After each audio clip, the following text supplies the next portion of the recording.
Welcome to Humanity at its Best. I'm Carol Cohn, and today we have with us Natasha Danielovich from Serbia. And she has created a wonderful website and community online to help people during the COVID pandemic. Welcome to our show, and tell us about the Anti-Corona Zone. Thank you so much. So the project started as a response from the team within one non-governmental non-profit organization called Serbia on the Move. Basically, our entire work is focused on helping people solve some of the issues in their community or improve the situation in their communities. And one of the biggest challenges that we are all facing at the moment is the coronavirus. So we were just thinking of how we can help people overcome or at least make the situation a bit easier. One day, the team from the Serbia on the Move joined on an online meeting because we were in a lockdown here. And we were just discussing what is the thing that people could need at this point.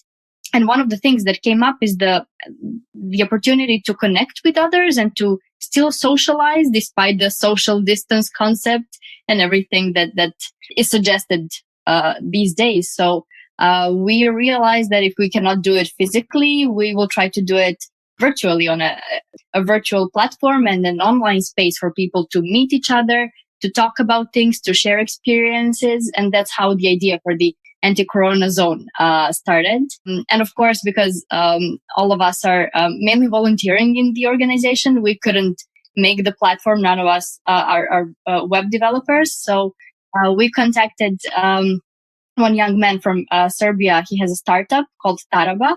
And we just presented the idea. And a day later, he said that he's in and he wanted to help us build this platform. So the entire project was launched in 3 days. We didn't really have a lot of time. Yep. Yeah. We didn't have a lot of time to think things through because everything was moving so fast and we just wanted to have this space as soon as possible. So we launched the platform, and the entire concept is that we have a schedule that is on our website with the list of all of the events that are happening, and all of the events are happening live on Zoom. So people actually get a chance to talk to each other, not just passively watch a webinar or a course, but they actually have a chance to interact with one another.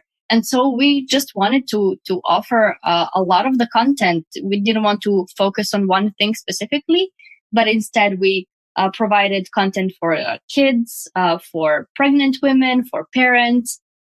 We also have psychological counseling every day for those who are struggling with the situation.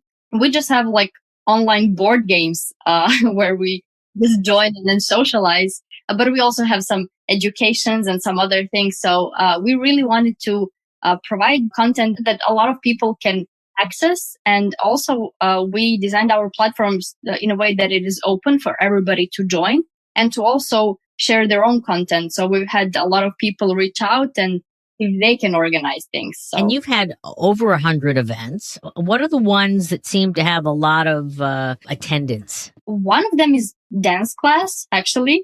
People love the opportunity to get up and to kind of move and have this positive vibe. We also had some discussions around leadership in times of crisis, which is very urgent topic right now.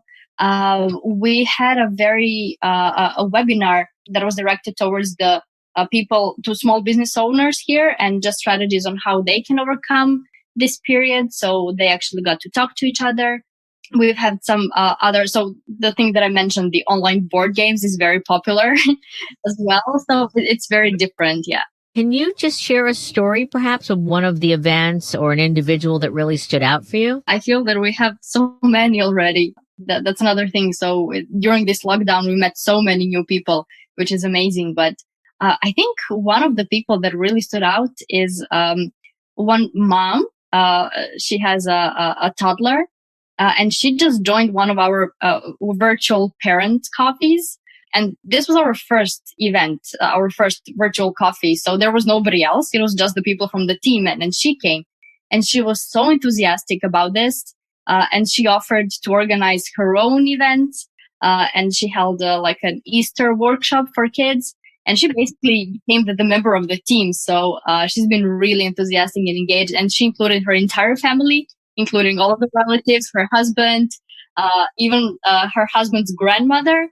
She wanted to do something with her. So yeah, it's really amazing. It sounds like you're just exponentially growing, that it's really catching fire. Yeah. Has it been replicated outside of Serbia, or right now it's just focused in Serbia? I don't know if there are similar things in other countries. We really didn't see anything like this on internet. We didn't get ideas from anything. So for now, we're just focusing on Serbia, but we've also had some of the international events. So some of the events in English. We also kind of want to gather the international community and to have people share things among each other. So this is something that we're definitely working on, but I'm not aware if there is something replicating in other countries, then we just haven't found it yet. So what are the 2 or 3 insights that you have for anybody who wants to establish something similar to this in their own country? One of the things is the content, definitely. I think that nowadays people are kind of overwhelmed with a variety of online content, with promotional things. So, and what we've noticed is that the people just miss a chance to kind of relax and just talk to each other so that it's not too formal or too strict. So this is definitely one of the things to have in mind. Of course, there are certain events that are more strict, but just having a chance to socialize, this is something that we're really lacking right now. And also another aspect is the technology itself. Our platform is very simple. Like you can join an event in just 2 or 3 clicks because some people are not familiar with Zoom. Some people are not too comfortable with joining live events. So if the platform or this virtual space is too complicated to reach, people may just give up. So just creating something that's very user friendly and very intuitive, I think is another very important thing. And also just focusing on positive things. Like we are overwhelmed with bad news everywhere. Yeah, just focusing on the positives is really important. And how is the coronavirus situation in Serbia? At the moment, it's getting better. Luckily, at the moment, we have 7,000 people who are infected, which is worse than some other countries in our region, but also better than some of the other European countries. So I think we're doing well, but it's still new for everybody. And people, especially Serbs, we are very friendly and open people. So just being in a lockdown and not being able to hug each other or to just socialize, I think that psychologically this was really hard for people. So this was our way of trying to make this situation a bit easier. And what do you wish in the future when we get to our next societal, it won't be the way it was. It's going to be somewhat changed or a lot changed. What do you wish for people-to-people engagement at that point? I think one of the things that is really important is for us to appreciate the ability to just have close contact with one another and to interact. And also to realize that, especially in the nowadays world, we have so many options. So even if we cannot meet the way that we used to, there are different possibilities and this should not stop us and limit us. So just being very open-minded with this concept and finding always new ways of how we can reach out to one another, how we can support one another and not forgetting this aspect, because even if we are in our own homes, this doesn't mean that we should stop communicating with our friends, our family, and people from our community. So just being more appreciative of this and also open to new experiences and new ways. I think this is something that I would like people to have in mind in future.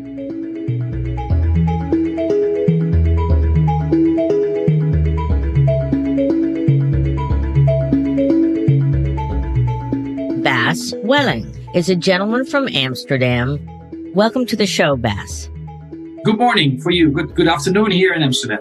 Talk to us a little bit about how the coronavirus is proceeding in Amsterdam, and then tell us about your amazing work, Hearts for Healthcare Heroes. Yeah, so as in the rest of the world, of course, in the Netherlands, everybody who works from home is at home. Children are not allowed to go to school. Restaurants, cafes are closed. So yesterday we celebrated King's Day in the Netherlands, which used to be, for those who have been in Amsterdam once, it's the national holiday where everything is orange, where everyone is on the streets, and now everyone was in his or her house. So that was that was strange, but at the same time, a lot of creative things happen as well. You feel that everyone would like to do something with the talents they have. And especially for the people, of course, who are working in care, in hospitals, who are the ones going to their work every day. So our idea was, how can we, stimulate everyone? How can we express our respect for those working in hospitals right now by staying at home, right? Because if we would like to do something on the street, it's simply not possible. So that's why we came up with an idea to invite everyone in the Netherlands to pick a white T-shirt, to make a red heart on that white T-shirt, and to hang it in front of the window so that everyone who is in his car driving to work can see it from outside, that we from inside really support them. So that's basically the idea. And a lot of people in the Netherlands follow this idea. So while you drive around Amsterdam or around the Netherlands, every once in a while you see these T-shirts and you see the support for them hanging around. Do you know how many people have gotten involved? Do you have any estimate of it? Of course, we also asked everyone to, once you've done it, to submit a video or a little photo on their socials using our hashtag. So to some extent, we can measure it. We see that thousands, 10,000 people are doing it. We also said people working in care actually don't have time for checking their socials at this moment. So doing something that is only available online or only available on the socials would not fit our brief, you could say, or our idea. So there are also a lot of people who didn't put it on socials, but are creating these T-shirts with their children who are at home anyway. So it's a nice thing to do together and put their T-shirt in front of the window. So exact numbers we don't have, but that's not also really our aim to measure it. It's our aim to support. Did you have your child help you out? Yeah, I have a 3-year-old boy. His name is Ole. And of course, also my working day is now 4 hours a day instead of 8 hours a day. So I have plenty and lots of time with him to do creative stuff. So, of course, he was my boy in creating this T-shirt together. So we thought to pick the red paint. So he painted his very best red heart on my white T-shirt. So what's the hashtag so that people can join in from around the world and just spread this idea? Yeah. So right now it's a Dutch idea. So the hashtag is Mijn Hart voor de Zorg, which is a bit difficult hashtag for English speaking people, I would say. But maybe we can share this hashtag so that you can see all those white T-shirts and red hearts around the Netherlands. What do you think this wonderful sense of togetherness and humanity is? What's going to happen to it when we get back to our new life? It won't be a normal life. It'll be a new life. Do you think that this building of community, thanking healthcare workers, but just being more neighborly, will that continue? I definitely think so. And I also think that in other terms, people or things in society have shifted. At least in the Netherlands, we saw recently in the last years, a lot of people who work in healthcare or in education who thought that these industries were really under rewarded in terms of salary, but also in terms of status, social status. And I think this has turned upside down completely right now, right? Healthcare and education are two hero industries at this moment, where people work day and night to keep us alive and keep us healthy. So I definitely think that also these industries and the reputation and status that are attached to these industries is changed forever, at least in the Netherlands. I think that's, to your point, it's about invisible, and that the invisibles become visible. Yeah. What do you do for work? I'm curious, when you're not working at home. Even when I'm working at home, I run a creative agency. It's called We Film, and we really believe that film is a fantastic craft with which you can touch hearts and create movements. So what we do is to help brands and organizations to find basically their purpose and to tell about that in the most conscious way possible, and to really add value instead of advertise about yourself or tell about yourself. So we really help organizations and big brands to make this shift towards just thinking about themselves and telling about themselves, to thinking about, hey, what's my role in society? What can I add to someone else's life? And how can communication and emotional film storytelling help in that to create movements that you haven't seen earlier? You must be itching to tell the story of the humanity during this pandemic. Do you have any plans to make a film when you have a little bit more liberty? Yes, we are thinking about that. But in the meantime, we also saw that in our business, we got a lot of requests from brands. I mean, this is the time in which your purpose is more important and more necessary than ever, right? All those brands that thought about that purpose as a side thing before now realize it's the core of our existence. And it's also the way we can get through these social but also economic crises, and how we can create a competitive advantage in the end in our industry. So that's why we actually see that also within a lot of organizations, that this way of shifting about thinking about your own purpose is really rapidly changing right now in the right direction. And that's, of course, the positive thing about this terrible situation, actually, that we are really confident that not only society and its, let's say, social norms, but also a lot of organizations and big brands will change in a positive way because of this crisis. I'm just curious, because that's the other side of our podcasting is Purpose 360. We've been working the purpose field for over 30 decades. To see it around the globe in a positive way is so exciting. Are you seeing any brands during this time doing extraordinary things in the Netherlands to help heroes or to help with PPE for the coronavirus treatments?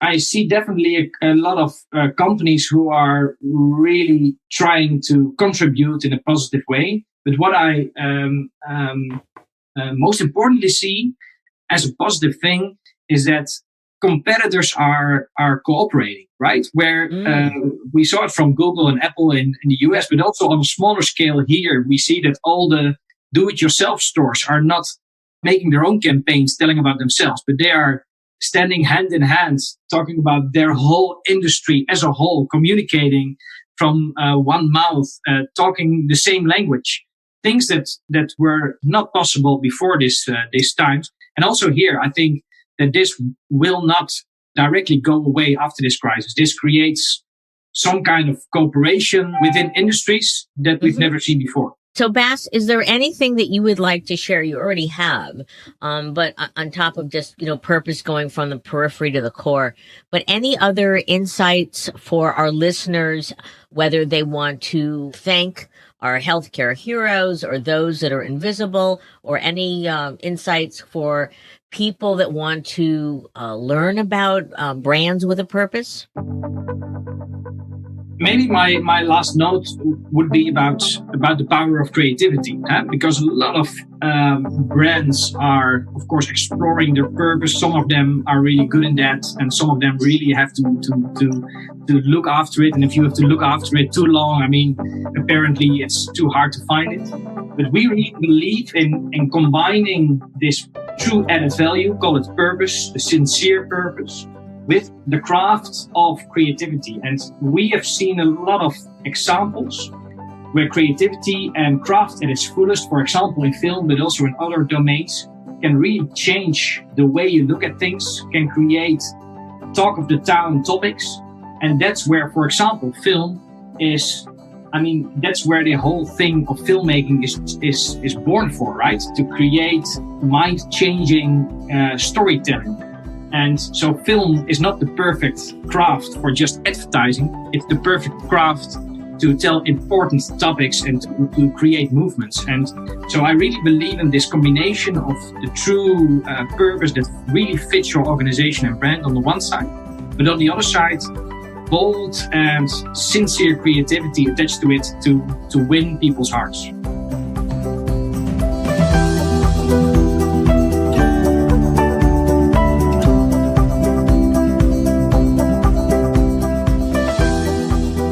Today, we're talking with sisters Shreya and Isha of Ashburn, Virginia.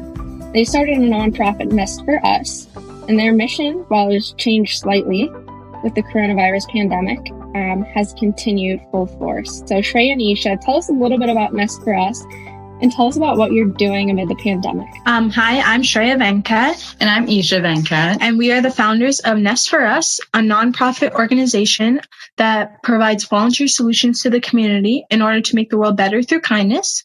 And despite the pandemic, we are still continuing this mission by providing opportunities for people in our community and around the world to be involved in their community and to give back in a way that interests them. We have 5 core programs that we've had to adapt due to the coronavirus. And so the first one is our Nest Nurtures program, which is our food redistribution program. Through this program, we serve homeless people and low-income families. Through Nest Nurtures, we have partnerships with many food businesses, including Starbucks and Panera Bread, through which we rescue their excess food at the end of every night. We have several food rescues that we collect this excess food from, and we redistribute this food to people in need. So basically those who live hungry in DC, Maryland, and Virginia. So we are partnered with over 23 different homeless shelters and food banks in the Washington metro area. And so during each food rescue, we make sure to follow our governor's COVID regulations of maintaining a distance of 6 feet between each volunteer and make sure that we keep our volunteer team to groups of 6 and under. And just over the past month, we've served those in need in the Washington metro area by donating over 3,000 pounds of food. Well, that's incredibly impressive. It's very hard to be a nonprofit right now. Yeah. It's very hard to be a volunteer-driven organization. And it sounds like you got that down pat by following local regulations and CDC regulations. But expand a little bit about the statement on the homepage of your website. It says, "Together we can make a difference." A lot of people are saying right now that we're together alone. So what advice might you have and what have you learned that you can share with other nonprofit volunteer-driven organizations? We kind of preach together we will make a difference. And I know right now a lot of people feel alone. I like the statement, "We are alone together," because what we've noticed is that when our volunteers, although they can't do volunteering as they originally do, so like coming in large groups and meeting new people and all that, we still provide a way for them to help those in need, even during this time, where they can come and do basically the same thing, but in kind of in a different way, in an altered way. And so we want to still be that family especially for those who don't have one. And especially now, since people who get to spend time with their family, people are able to spend more time with their families. And so we want to help those who aren't able to do that. And we want to be there for them, basically. And also in our volunteer team, we have people as young as 4 and as old as 70. And just getting all age groups and all different backgrounds, all different people involved in our volunteer family, as we like to call it, is really big for us and is one of our major missions through NEST4US. And we're proud that our volunteer family has grown from just us 2 to over 850 dedicated volunteers of all ages. Over how many years? 4 years. Yeah. I think this is year 5, actually. Yeah. So 5 years. And the 2 of you still get along. You're doing marvelous. Yeah. Yes, we do. This is really, of course we were close before, but this has really brought us together and showed us that this is basically our purpose in life. This is why we do what we do, is because we've seen the impact that our work has on both those in need and those just in our community who want to get involved. And we are able to inspire people to follow their passions and give back with passion. Mm-hmm. And we understand you're a Daily Points of Light winner. So we had the great honor of being a Daily Point of Light, thanks to Points of Light, the Points of Light organization. And we're really proud to be a Daily Point of Light because I think the program is really great. because it showcases those in the community who are really making a difference and who are passionately helping others. And we're just really honored to be part of that family. I feel like it's a family, even though we haven't been able to physically meet most of the honorees, but being able to read their stories and hearing about how they're making a difference has really inspired us to continue doing what we do and has motivated us to make more connections and expand our network in order to grow our impact and just help more people. And this month is actually Global Volunteer Month. And so because of that, we are working with Points of Light to host a virtual kindness challenge in honor of Global Volunteer Month, where people can spread positivity during these uncertain times through small acts of kindness right from their own home. And so some examples of that are writing notes of encouragement and notes of thanks to healthcare heroes, post positive, uplifting messages, and just posting videos of kind acts, things like that. The little things that they can do from home that'll lift people's spirits and help those in need. And people from all over the world have participated in our virtual kindness challenge, which is really cool that even during this pandemic, we're still able to reach like such a level. I think that's really cool. To reach such a wide group of people that normally we wouldn't be able to, considering they're across the world.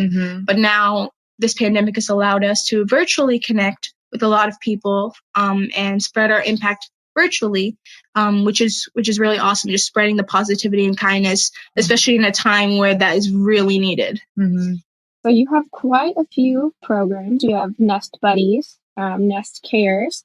Talk to us about a few of those programs, how they came to be, and what you might be focusing on right now. Yeah, so we have 5 core programs. So Nest Nurtures, our food redistribution program. Nest Tutors, our free tutoring program. Nest Cares, our blessing bag program. Nest Buddies, our birthday in a box program. And Nest Inspires, our leadership program. And so through these programs, we basically wanted to create a platform for people to give back in a way that interests them. I think that's very important, or we think that's very important because, one of the issues that we want to overcome with Nest4US is the lack of motivation to volunteer with a passion. One thing we've noticed in our own community is that most people do community service solely for hours or some other incentive, which we believe defeats the purpose. So that's why we provide a variety of programs that allow people to give back by doing something that interests them. So we first started off with Nest Nurtures, and then we created these 4 new programs so that people can find their passion and where they would want to give back in the community. And so I'm going to expand a little bit on those programs. So through Nest Tutors, we originally were having one-on-one tutoring between kids in grades preschool through middle school who are tutored by high school and college kids.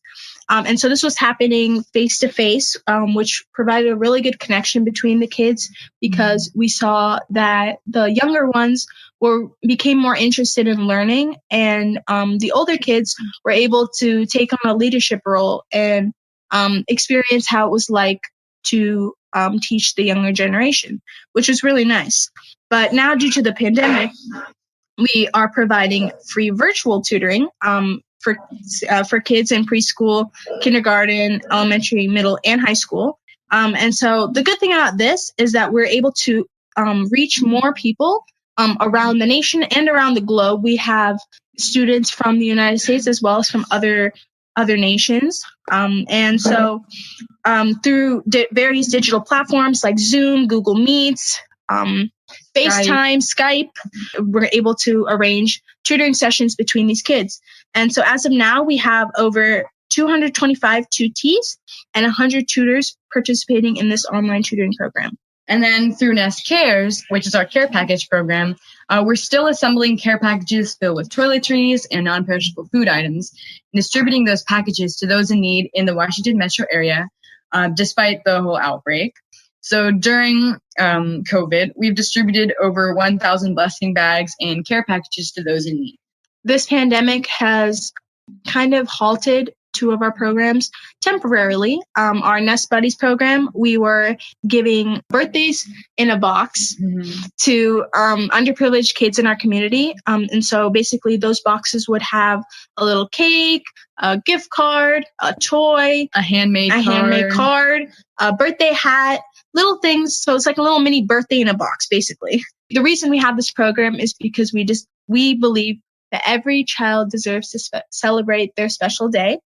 And then because schools are closed now, we aren't able to give them to kids, but we will be continuing that soon. So we're excited for that. When the year opens again. And through Nest Inspires, which is our leadership program, the reason we decided to create Nest Inspires, which is our leadership program, is because we've been to a lot of different conferences and spoke at many schools where we met a lot of influential people, and we wanted to bring those same influential speakers and give our community a chance to experience the motivation and inspiration that we gained from them. And so that's why we decided to create this program as a free way for the community to experience what we experience, basically. And so through Nest Inspires, we're going to be providing a program where motivational speakers will share their work and share how kids can get involved in the community, how people can get involved in the community. And then also we're going to be having discussions about just issues that people are passionate about, and then ways that the community can get involved. So it's going to be a good, we're really excited for when the pandemic would be over, so we can really get the community involved in this inspirational event. Well, not only is your impact amazing, but I think it's amazing that you took it upon yourselves to create a nonprofit organization at such young ages and scale it like you have. So I know that actually a lot of young people have reached out to me and said, I want to not just give my time and talents, but I want to start my own organization about something I'm passionate about. So what advice would you have for a young person who wants to create their own nonprofit program to give back? The reason that we decided to create NEST4US is because there are several reasons, but I think the number one reason that we decided to form NEST4US is because we were passionate about helping others. And I know that sounds really cliche, but I think until someone experiences the true joy of serving someone and helping someone in need, that's when they'll realize that this is what they want to do. Like, we had that moment several times, but I can remember the first time that we served at a homeless shelter. Like, I'll never forget the smile and the joy that the people that we were serving had on their faces. And I think that's what really motivates us to continue what we're doing today. That's kind of why we do what we do, is because we've seen that just 30 seconds, that's all it takes. 30 seconds of kindness can really change someone's day or even life for the better. For anyone who wants to start their own organization or just want to start something, is to find a cause that they're passionate about and just follow that. And I think just following your passion and following your dreams, as cliche as it sounds, is the first step. And from there, you'll just find that it'll be easy because you'll be interested in what you're doing and you'll be able to inspire others to follow their passion as well. And also definitely getting your issue or your project out there, like spreading the awareness about it is really important to get people aware in your community about, what's going on and what you're doing. That's really important. Like, social media is huge, especially on how they can help. I think the awareness really helps people realize and how they can be part of the solution. One other insight I'd like to know is, when you are working with a brother or a sister, what are the some key rules to follow so that you stay really close and not fight? So one of the best parts about working with your siblings is that we talk about Nest literally 24/7. Like, it'll be whether we're driving to soccer practice, we'll be talking about Nest. We're just sitting and watching a movie, somehow Nest will come up. And I think somehow it'll come up. But I think that's something really special between us, because it's really bonded us together in a cause that we're both passionate about. And so we're able to share that. I think it's very important to share that special connection. And a way for you not to fight during this is to definitely share your side of the story and listen to the other person. thing that's very important is not just to speak what you're thinking, but to listen to what the other person has to say. Because oftentimes the other person, what they have to say may really spark something in you. And that's how you keep channeling out ideas. And that's basically how these programs were born. We were talking about what we were interested in, brainstorming, what we noticed in our community, and then how we can help, and then ways that we can get the community involved, and then boom, boom, boom. And then it's just ideas start flowing out, and discussion is very important between basically leaders and siblings in general, but leaders, community leaders, you have to be able to collaborate and work things out, and you don't need to let something very simple get in the way of or derail you from the main goal, which is helping others.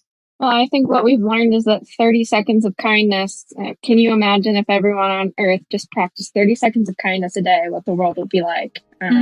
Yes. I mean, no one really needs any special skills to, impact someone's life in a positive way. I mean, that's kind of what we feel.